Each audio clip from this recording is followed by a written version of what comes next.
India has some incredibly valuable publicly traded companies. Now, when I say valuable, I'm talking about tens of billions of dollars. So we thought, why don't we make a list about the top 10 most valuable Indian companies? Now, a little disclaimer here before we get started, we're using market capitalization as the measure of how valuable these companies are. Now, there are other ways of measuring a company's value, but we decided to choose market capitalization because we thought it would be the easiest to understand. And in case you don't know what market capitalization is, it's essentially the total value of a company's shares. In order to calculate a company's market cap, all you have to do is take the number of shares that are out there in the world being held by the company's shareholders and multiply it by the value of one of those shares. Let's take ICICI Bank as an example, because they're going to be first up on our list. There are 643 crore shares, or for those of you who use the international numbering system, that's 6.43 million shares. Now, at this exact moment that I'm filming this video, those shares are worth 353.55 rupees each,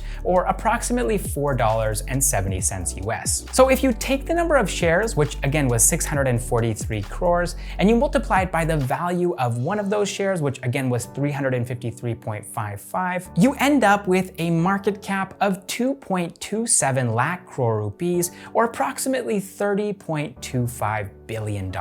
But how did this happen? How did ICICI Bank become so valuable? Well, the bank was founded in 1994 by its parent company, the Industrial Credit and Investment Corporation of India. This parent company was founded in 1955 as a joint venture between the World Bank, the Indian government, and representatives from the industry. And the goal of the company was pretty simple. They wanted to enable Indian businesses through medium and long-term project financing. So ICICI Bank was listed on India's stock exchange in the financial year of 1998. And ICICI became the first Indian company ever to be listed on the New York Stock Exchange in 1999. Then in 2001, ICICI Bank and ICICI were merged. And today, like I said earlier, ICICI Bank's market cap is sitting at around $30.25 billion. All right, next up at number 9, we have multinational Indian conglomerate ITC Limited. The company was founded in 1910 as the Imperial Tobacco Company of India Limited. And big surprise, they made most of their money selling tobacco and cigarettes. Then 60 years later, the company was renamed to India Tobacco Company, and then eventually in 2001 it was renamed again to ITC Limited. Over the years, the company has gone through a ton of different changes. Today, they're one of the largest Indian conglomerates in the world. Their business expands across categories like FMCG, hotels, paperboards and packaging, agribusiness, and information technology. They also own 25 popular FMCG brands like Sunfeast, Bingo, Yippee, Be Natural, Savlon, and Fiamma. And they also forayed into the hospitality industry in 1975. The company employs over 30,000 people and generates revenue worth 75,000 crore rupees. In the financial year of 2019, they turned a profit of over 12,000 crore rupees. Today, ITC is one of India's most trusted brands with a valuation of 2.54 lakh crore rupees, or approximately $33.9 billion. All right, moving on to number 8 now, we have India's second largest bank, Kotak Mahindra Bank. It started as a non-banking finance company, that's an NBFC, when it was founded by Uday Kotak in 1985. And at the time, it went by the name of Kotak Mahindra Finance. However, in 2003, the company received a banking license from the RBI and became the first ever NBFC to become a bank. As a result, Kotak Mahindra Finance became Kotak Mahindra Bank. The bank offers financial and banking services like personal finance, investment banking, life insurance, and wealth management to corporate and retail customers. Today, Kotak Mahindra Bank has a market cap of 2.67 lakh crore rupees, which is approximately $35.6 billion. Coming in at number 7, we have global telecommunications company Bharti Airtel. Founded by Sunil Bharti Mittal in 1995, Bharti Airtel offers 2G, 3G, and 4G 4G mobile services, high-speed broadband, DTH, and fixed-line services. Sunil Bharti Mittal was actually one of the first Indian entrepreneurs to identify and capitalize on the growth potential of the mobile telecom business here in India. The company started things off by launching their cellular services in Delhi, and in no time at all, they had become the first Indian telecommunications company to reach a subscriber base of 2 million people. Today, with more than 400 million subscribers across 18 countries, Airtel is the second largest mobile operator in the world. The company became public when it was listed on the Bombay Stock Exchange as well as the National Stock Exchange of India in 2002. Today, Airtel is valued at 3.17 lakh crore rupees, or approximately $42.1 billion. Alright, moving on to number 6 now, we have India's second largest IT company, Infosys. The company was founded by N.R Narayana Murthy, Nandan Nilekani, S. Gopalakrishnan, S.D. Shibulal, K. Dinesh, N.S. Raghavan, and Ashok Arora in 1981. These co-founders saw a huge opportunity in the customized software development market,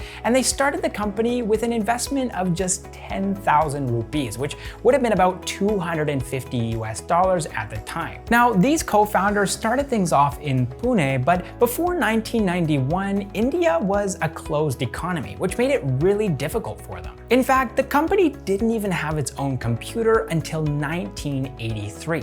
It had taken them 3 years just to get a license to import it. After grinding and hustling for roughly a decade, the government finally introduced reforms which made it much easier for Infosys to do business. In fact, by 1993, the company had already gone public, and by 1999, their revenues had crossed $100 million.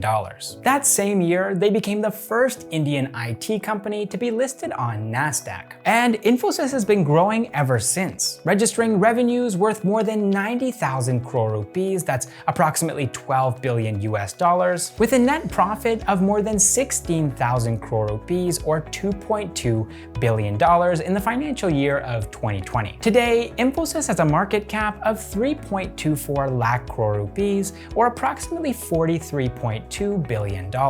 Next up at number 5, we have financial services company Housing Development Finance Corporation Limited. Founded in 1977, HDFC was established with the goal of providing everyday Indian people with affordable housing loans. And today, in 2020, it is very clear that they've managed to accomplish this. They've helped to finance over 7 million homes. However, over the years, HDFC hasn't just been expanding its loan books. They've also managed to expand their product offerings to include things like banking services, life and general insurance, asset management, and venture capital. Today, HDFC is valued at 3.27 lakh crore rupees, or approximately $44.5 billion. Alright, coming in at number 4 now, we have India's largest FMCG company, Hindustan Unilever Limited. Its parent company, Unilever, which is a London-based multinational consumer goods company, holds a 67.25% stake in HUL. Unilever itself was formed as a joint venture between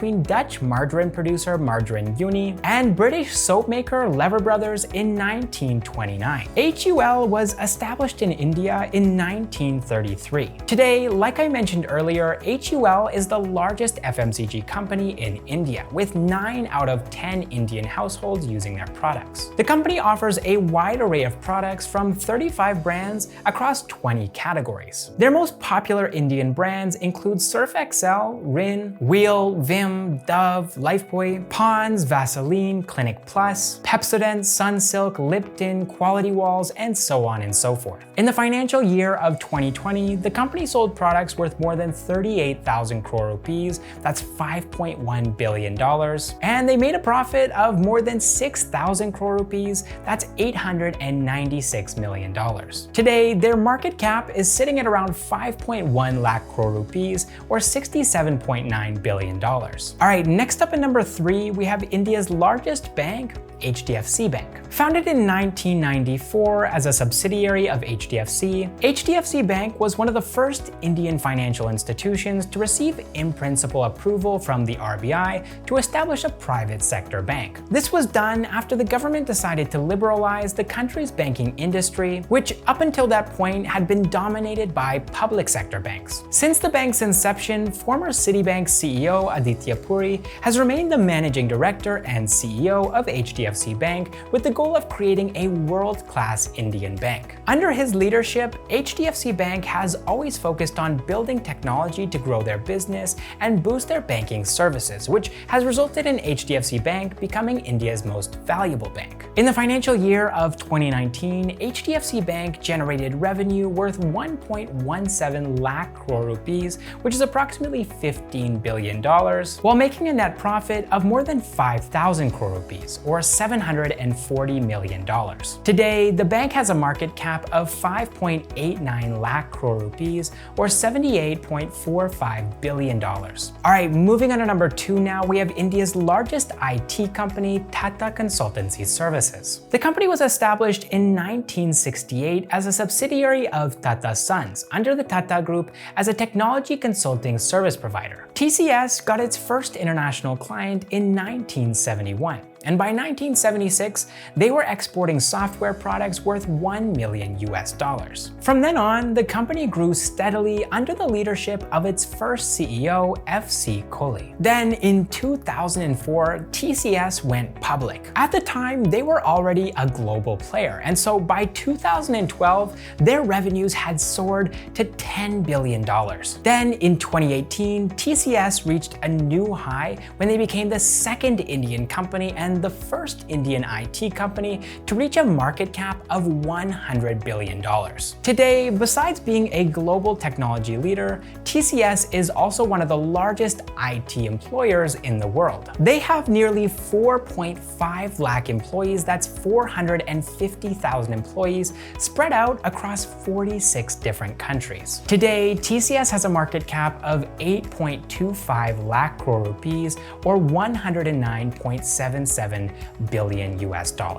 And finally, coming in at number 1, we have India's largest multinational conglomerate, Reliance Industries Limited, or RIL. The company was founded as Reliance Commercial Corporation in 1966 by Dhirubhai Ambani with an investment of just 1,000 rupees. And at the time, it was just a small trading firm based out of Mumbai. However, Dhirubhai Ambani was a very ambitious man. In that same year, he had established his first textile mill in Ahmedabad in Gujarat in order to quickly grow his yarn trading business and expand into textile. By 1975, Reliance had launched its flagship fabric brand Vimal. Also, just before this happened in 1973, Reliance Commercial Corporation was renamed into the company that everybody knows now, Reliance Industries Limited. Then in 1977, the company went public, which gave Dhirubhai Ambani the growth capital that he needed to pursue his ambitious expansion projects. Today, Reliance Industries has become a giant with businesses across every major industry. These industries include textiles, energy, petrochemicals, natural resources, retail, and telecommunications. Today, under the leadership of Dhirubhai Ambani's son, Mukesh Ambani,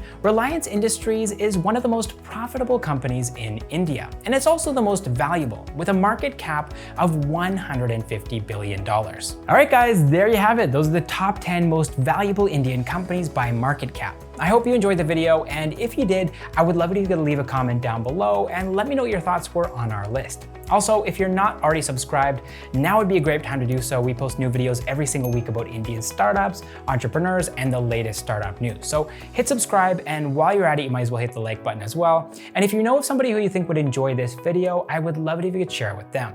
Thank you guys so much for watching this episode of Backstage with Millionaires, and I will see you in the next one.